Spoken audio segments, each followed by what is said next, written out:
Ladies and gentlemen, please welcome again to the stage Chief Sustainability Officer for the City of Los Angeles and Global Green Board member, Matt Petersen. That's Emperor Petersen, damn it. Congratulations, Rick. Rick's been a friend for a long time, and I think we first met at one of the early meetings of U.S. Green Building Council in Charlottesville, Virginia, no less, where Les is moving from, and he's really done a tremendous job. And when I first got the job with Mayor Garcetti as his Chief Sustainability Officer, one of the first people I talked to was Rick. And I said, Rick, we were working on trying to get green built to Los Angeles a few years ago. Let's do it now. Let's do it under Mayor Garcetti's leadership. And he agreed, and we quietly worked behind the scenes, and really Rick's leadership made it happen. In 2016, U.S. Green Building Council will hold Green Build here in Los Angeles.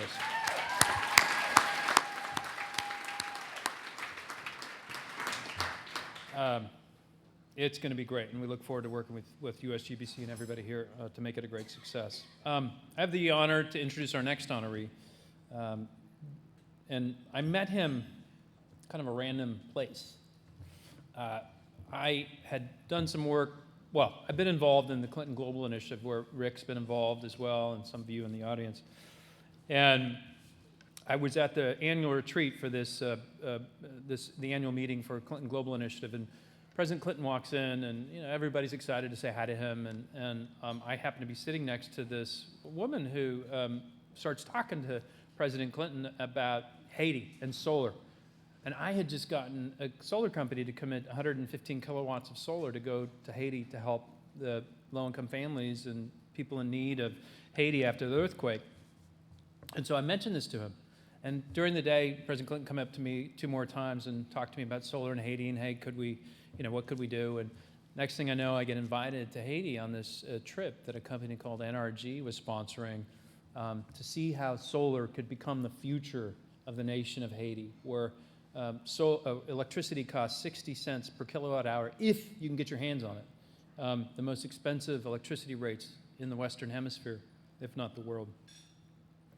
And on the way to announce one of these solar projects that NRG and President Clinton and his foundation had put in place, I got to ride in this car with this gentleman.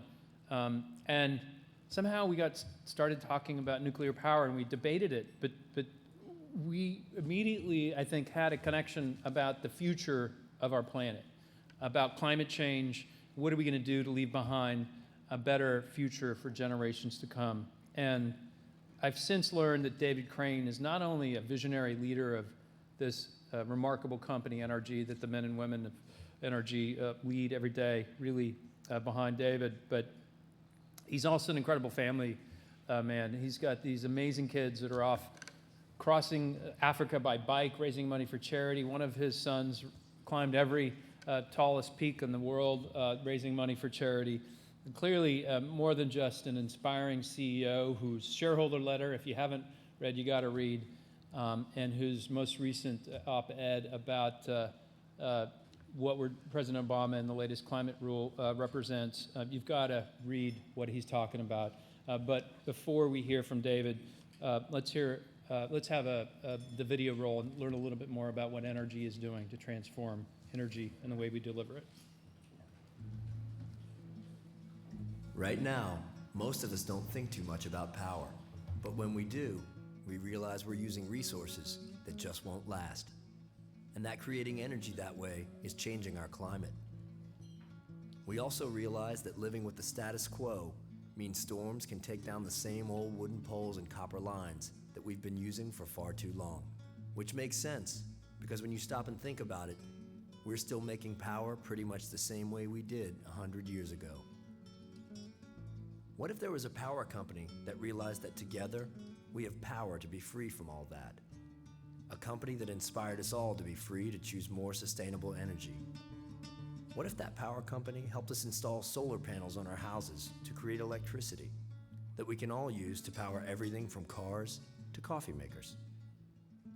What if that company helped free us from the old way of fueling cars and built the largest network of charging stations in the country, so electric cars could go pretty much everywhere? What if that company started repowering old plants with clean sources of energy and found ways to capture carbon? What if that company helped us build solar-powered playgrounds and football stadiums powered with solar? What if we could all be free from the old infrastructure, so all those wooden poles and copper lines became a memory of how we used to do things? What if that company created independent solar-powered communities where we could be off the grid and actually make our own power? What if that company already existed and worked with us today to make a better future tomorrow? NRG, power to be free. Ladies and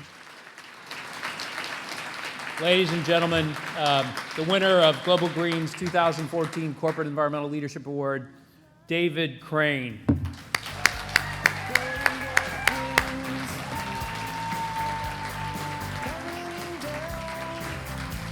It only took me 2 years to convince him to do this, but thank God he's here. Thank you. Thank you, Matt, and thank you, Global Green. And I'm going to pull out my notes here just so I can look down because I don't actually have anything on this page. But as Matt said, he said to me after we got to know each other in Haiti that he felt that I should be honored by his organization. And I was deeply reluctant because, to be frank, it seems to me somewhat perverse for a corporate CEO of a company that, as much as we're trying to make the journey to a clean energy future, we have a long way to go, and we remain a major emitter of greenhouse gases, and we're not particularly proud of that, but that's what's necessary with the current technology to keep the lights on in the United States. So we're moving as fast as we can to this future that you saw in that little cartoon. But I sort of felt when I talked to Matt about it that I would rather receive the award when NRG had completed its journey to being a carbon-free power company rather than at the beginning of that journey. But my respect for Matt and for Global Green and what you all are doing was so great that I wanted to come and share this evening with him and with you all.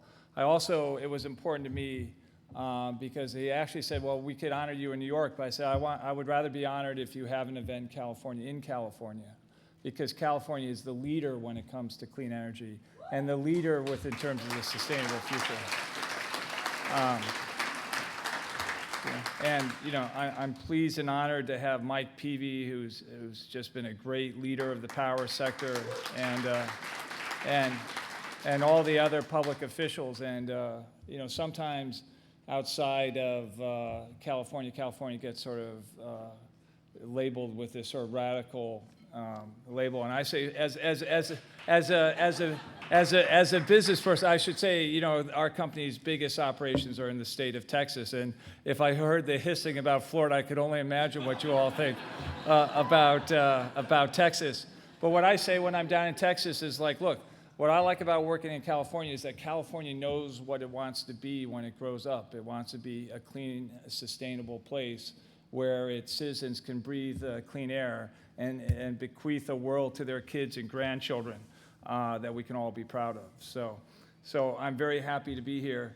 The last thing I want to say, since I met Matt in Haiti, and Haiti is deeply personal to myself and my family, the work that Global Green has done down there has been fantastic. One of the things that we found in our company since we since we entered what I call the age of natural disasters, starting with the Indonesian tsunami in 2003 or 2004, is it seems that there's a lot of sex appeal in being the first responder when a natural disaster happens. And first responders are important, but a lot of the really tough work comes in rebuilding a society and rebuilding it better than it was before. And I think Global Green's committed to doing that.